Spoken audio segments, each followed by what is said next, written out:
You are listening to Religica podcast in alliance with the Center for Religious Wisdom and World Affairs at Seattle University. Today's podcast is with Mona Saddiqui, Professor of Islamic and Interreligious Studies at the University of Edinburgh, an elected Fellow of the Royal Society of Edinburgh since 2005, an officer to the Order of the British Empire, and a regular contributor to Thought for the Day and Sunday on BBC Radio. And today's podcast is Mona Saddiqui on the Little Moments Towards Gratitude, hosted by Dr. Michael Trice. What a pleasure. Thank you for taking some time. Thank you. Today we're at a conference, or a workshop, I should say, that you've convened around the nature of gratitude. Could you tell the listener more about what we're doing here and why it matters? So this workshop is the second out of 3 workshops, and the theme I was given was the concept of gratitude. And immediately when I thought of it as gratitude, not simply as a virtue in all religious traditions, but as a problematic, because gratitude is also about debt, about power, about hierarchy. So I wanted to have 3 workshops, each looking at gratitude from a slightly different angle. And today's, or the 3 days that we're assembled, the workshop is really about gratitude in interpersonal relations and hierarchies, and why should we show gratitude? Is gratitude a virtue?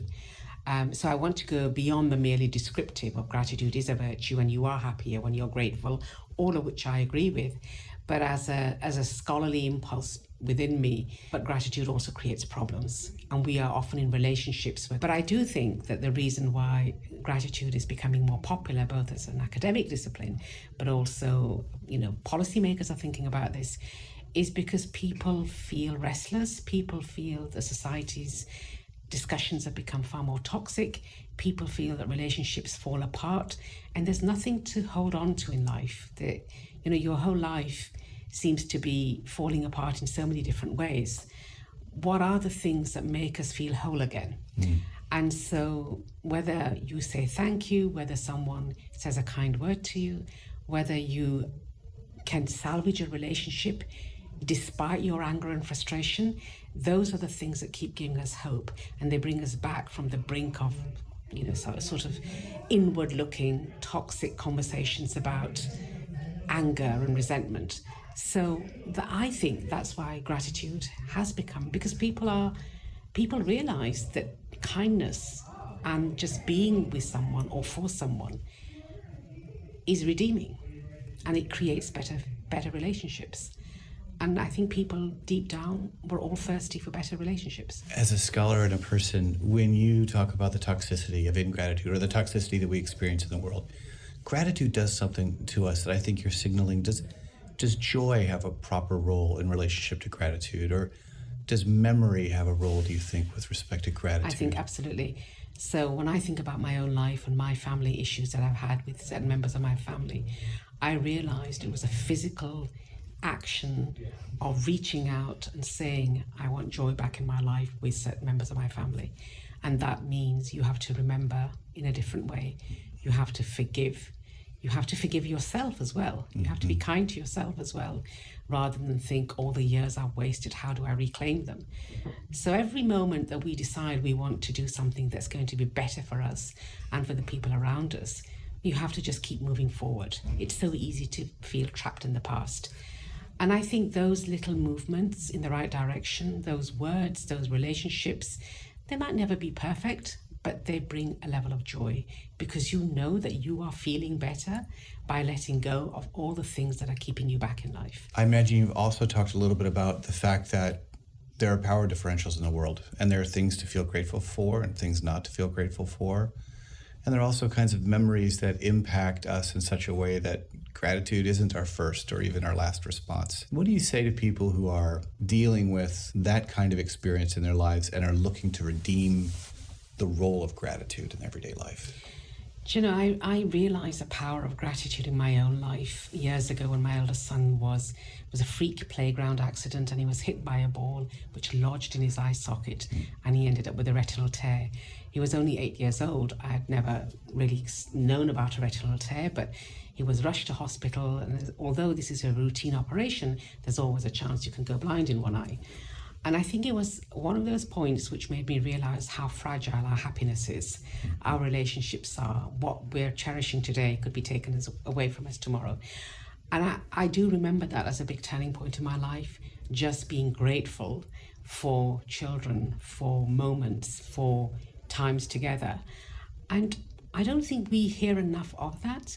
So we think that, yeah, we all know, but let's move on to the things that really matter in life. But we forget these are the things that really matter in life. And I think even when you're living in communities that are conflict-ridden, that have all kinds of conflicts, whether it's related to poverty, whether it's related to oppression or drought, people get by through tiny little things that they say and do for each other. So sometimes we look at a mega scale or at a mega level for how can things change top down. That's important, but most of the time, all change is local, all changes within family and relationships. And I think it's relationships that make us or break us in life. It doesn't matter how successful you are.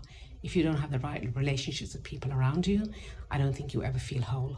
This word cherish is one of those that we cherish in and of itself. It connotes so much for us, doesn't it? Cherish, solidarity, reciprocity, kind of giving freely.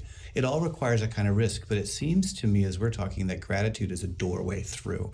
If you can move your way toward really reconfiguring gratitude in your life, then you have to ask questions about what you cherish, about... Absolutely. I mean, you know, even if you think about a marriage, there are so many times when you're frustrated with your partner.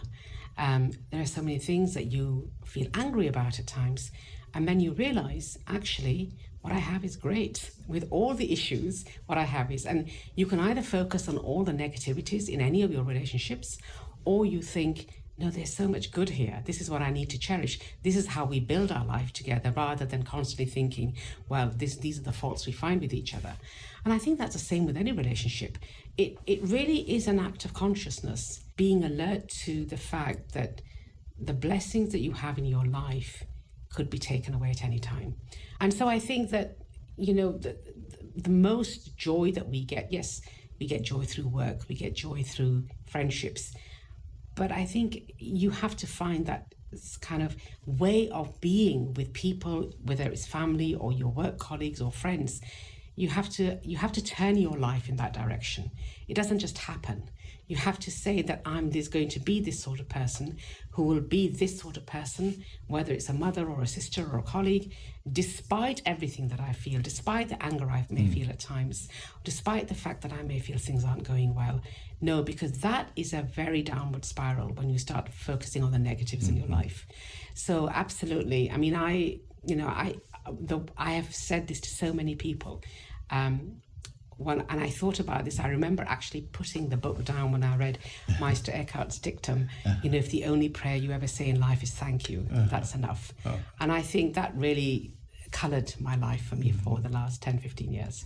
My daughter and I had a conversation the other day about the nature of kindness and of gratitude and of generosity as a form of love. And she said something to me at 14 that stays with me a week later, which is that if I'm generous, that has a certain action in the world. It makes a difference in people's lives. Absolutely. That generosity isn't just a feeling, it's an expression moving in a particular direction. Yeah.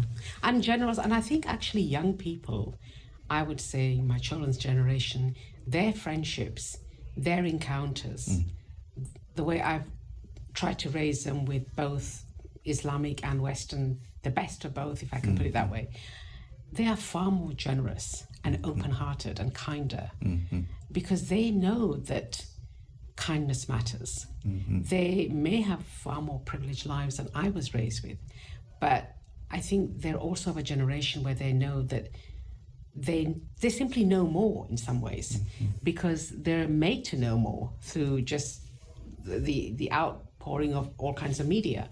So I think they feel far more, even when I see with my students, there's a sense that you have to be on the side of the oppressed. You have to be on the side of the disadvantaged. They may not be able to work it out properly, but the intention is always good. And I think that is about a generous nature, actually. And again, generosity is a whole attitude to life. And we all know when somebody has faults, but their faults can be redeemed by their generous nature. And somebody can be very proper, but be very mean-spirited. And that person is never really liked. It's very difficult to put your finger on why meanness exudes a certain malevolence almost. Generosity exudes benevolence. But I think generosity is one of those virtues that's just extolled in all religious traditions. There's something, as you're talking, about gratitude, generosity, and kindness that isn't, for any of our lives reduced to a behavior. It's, as you're mentioning, as I hear it, it's embodied. It has a way of filling up our lives and is pretty robust. Kindness actually requires a lot of us. It does. Humility being one, for instance. Yes, absolutely. All the virtues are demanding. Yeah. And we say them very often quite glibly, as if we're all practicing them. But I think, I'm an Aristotelian in that respect. I think if you do the right things, you become a good person. I'm not, your intention wasn't there, so it doesn't matter that you've done the right thing. I think do the right thing. I don't keep really, doing it. keep doing it. Yes, I don't know what anyone's intention is, but I know that when I meet you, our moral life only comes into being when someone's standing in front of me. Then I have a choice. How am I going to be with that person? So I'm not looking into anyone's heart or mind. I just want that relationship, whether it's for 2 minutes or 20 years, to be one of mutual respect and recognition. But I think that, and I think also, there has to be some humor in that.